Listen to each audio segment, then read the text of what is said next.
funding of evening centres up and down the country where children from poverty, low-income households come and do their homework.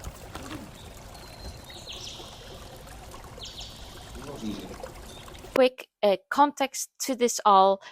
I am working on an illustrated cookbook. I have been holding off the illustration part for a very long time, and here you see me working through all the pages to get to the final product. Enjoy!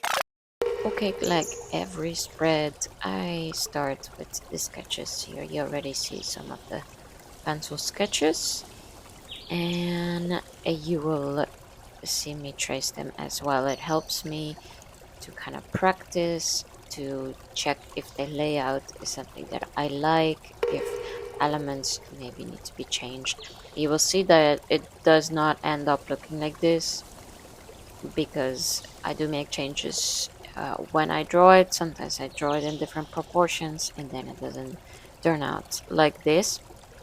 So the process I usually do is I draw 2 pages in sketch form, and this is the second one, the second recipe. Then I make sure that I know how like the spread is gonna look, and I add some details just to get acquainted with the movement, and maybe some elements are missing. And after all of this, even with extra details with the pen, I move on to the iPad. So here you see kind of sketch the basic forms, and I do use this very handy tool in Procreate, which can correct your lines, can make your non-straight lines straight, can make your non-circle lines circular, and also straight. You see me sometimes holding it like here, and then you see it correct itself. So I was busy with those 2 spreads, and actually I was a bit confused. You see here a lot of little circles. In the end, I miscounted them, and I was like in my head with 2 recipes. So this part is also, this is a new element for me. I tried to make a wooden board, and I will adjust it later, but I am basing it off a IKEA board that I have myself. So here you see the shading that helps with soups and liquids and stuff to add depth, otherwise it does not look realistic. And you see my cat passing a few times. Let's count how many times we can actually see my cat, because I think we're already on count 3.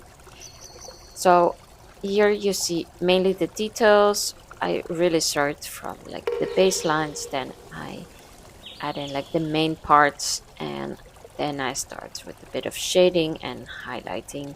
Usually you don't need much for it to look a bit more 3D, and if it does, then I can adjust it later. Also helps visualizing the overview of the work is to erase some outlines, and also then you start focusing on the details, which I did just there.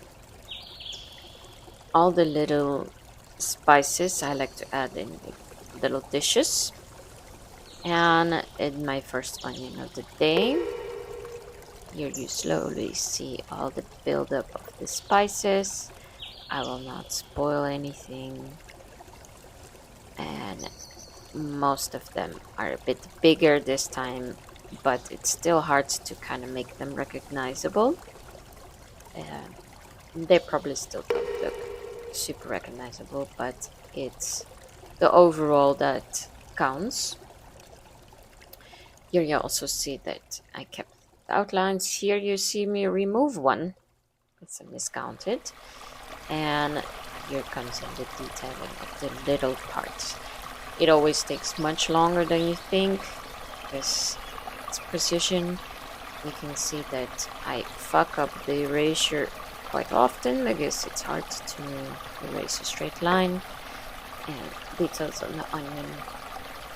So what helps with these dishes is to add a bit of depth, just like the salty and like the flour you see later.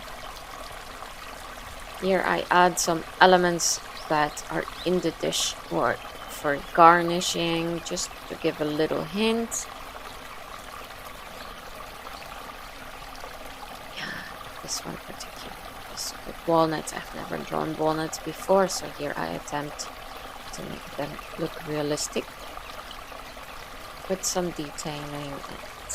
Sometimes it's a never-ending process of detailing. Okay, so this one does not have a lot of colors, but I think the tiny details can make a big difference. And at the end, I always add the text, of course.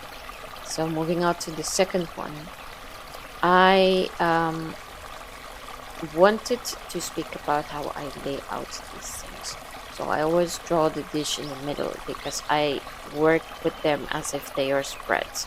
So if they are spreads, I imagine the dish being directly in the middle and being flipped open. So on one side, if you only have one page in front of you, you would kind of see half the dish being ready, and the other page you see the dish plus the ingredients, and I think that will look really nice. I think in the end my proportions were off. I was counting this in the beginning, but I think I made a mistake, but we will fix that later. It's not a problem. Also, choosing the background colors, it's very intuitive. I now checked what spreads I already had, what colors I already had. This one looks very red, but it's actually like a dark brown. You will see later in the iPad view that it's much browner than it looks, but also the iPad view is a bit misleading. And yeah, this is the second dish. This was way more fun to draw than the previous one, and you could add a bit of detail to it too. In the end, it's all about layering. If you kind of have it in your head how you want it to look, you know that you can work from light to dark and then add light again, or you can work the opposite way as long as it makes sense, that you don't have to remove anything but just add. And some mini details. You can see again the text. I think the text I will have to restart completely when I have all of them done, but this is how it looks. I think it did work out pretty well, this one. So here you see the iPad view. You can see all the elements, and this one is a quick one. I sometimes just start somewhere, wherever I find fun at that point. And so I started with the crater first, and the plate, and then the ingredients. And right at the end, I actually start with the actual product, actual dish. And I detail it in layer per layer. Sometimes this takes a very long time, but you can really see the progress in this one, so that's fun. And here I will add some text. Text size is very difficult to do without a guide, and in general, this is very intuitive process. I hope it makes any sense for you. If you like my commentary and a bit of like background information, or you have specific questions about specific things that you like me to explain, please let me know. I hope at least this was helpful or funny or nice to see, and we speak soon.